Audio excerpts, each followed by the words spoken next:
கல் எத்தனை பேருக்கு பிடிக்கும்? கிட்டத்தட்ட சங்க இலக்கியத்துல பல விதமான கல் வந்து சொல்லப்பட்டிருக்கு. அது என்னன்னா தென்னங்கல்லு, பனங்கல்லு, அரிசியில இருந்தது அரிசிக்கல்லு, நெல்லுல செஞ்சத நரவுக்கல்லு, தேனில செஞ்சது தேரக்கல்லு, பூவுல செஞ்சது பூங்கமழ் கல்லுன்னு, மூங்கில அரிசியில செஞ்சது தேக்கல்லு, விளாம்பழத்துல செஞ்சத பிழிக்கல்லு, நெல் முளப்புல வந்து செஞ்சத வந்து நறுப்பிழிக்கல்லு, தோப்பிக்கல் அப்படின்னு இருந்துச்சு.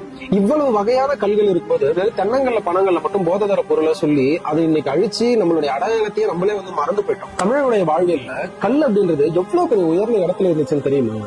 வெற்றி திணையில போய் இந்த ஆடு மாடு செல்வங்கள் எல்லாம் கவர்ந்து வந்ததுக்கு அப்புறம் பாத்தீங்கன்னா கல் குடிச்சுதான் வந்து அந்த மகிழ்ச்சியை வந்து கொண்டாடி இருந்திருக்காங்க. இறந்தவங்களுக்கு படைக்கிறதுக்கு கல்ல தான் வந்து பயன்படுத்திருக்காங்க. புறவை கூத்தாடும் போது ஆண் பெண்கள் பாத்தீங்கன்னா கல் குடிச்சுதான் வந்து ஆடி இருக்காங்க. ஏன் நம்ம பாட்ட முருகனுக்கே வந்து பாத்தீங்கன்னா கல் வச்சுதான் படைச்சிருக்காங்க சங்க இலக்கியம். ஆண் கடவுளுக்கு மட்டும் இல்லாம பெண் கடவுளுக்கும் பாத்தீங்கன்னா கல் வந்து படைச்சிருக்கிறதுக்கான ஆதாரம் சங்க இலக்கியங்கள்ல இருக்கு. போர் முடிஞ்சதுக்கு அப்புறமும் வீரர்கள் வந்து கல் குடிச்சுதான் கொண்டாடி இருக்காங்க. ஔவையாரே வந்து பாத்தீங்கன்னா கல் குடிச்ச செய்தி வந்து பாத்தீங்கன்னா சங்க இலக்கியத்துல இருக்கு. இதோட ரொம்ப ஆச்சரியமான விஷயம் என்னன்னா அந்த காலத்துல பெண்கள் வந்து ஃபர்ஸ்ட் நைட்டுக்கு போறதுக்கு முன்னாடி பாத்தீங்கன்னா பூங்கமழ் தேருக்கள் அப்படின்ற அந்த கல்ல குடிச்சுதான் வந்து பாத்தீங்கன்னா முதலரவே வந்து கொண்டாடி இருக்காங்க. அரசன், ஆண்டி, மரவன், மழவன், கூத்தன், உழவன், பாணர், புலவர் எல்லா குடிமக்களும் கல்லுதான் குடிச்சிருந்திருக்காங்க. தெரியுதுங்களா? ஏன் காதல், காமம், போர், வெற்றி, துக்கம் எல்லாத்துலயும் வந்து பாத்தீங்கன்னா கல் வந்து தவிர்க்க முடியாத இடத்துல இருந்திருக்கு தமிழுடைய வாழ்வில். இப்படி உயரா வாழ்ந்த தமிழர்களை கள்ளசாராயம் குடிச்சு சாகடி கேக்குறீங்க பாத்தீங்களா? இது என்ன கொடுமை, என்ன சொல்றதுன்னே தெரியல.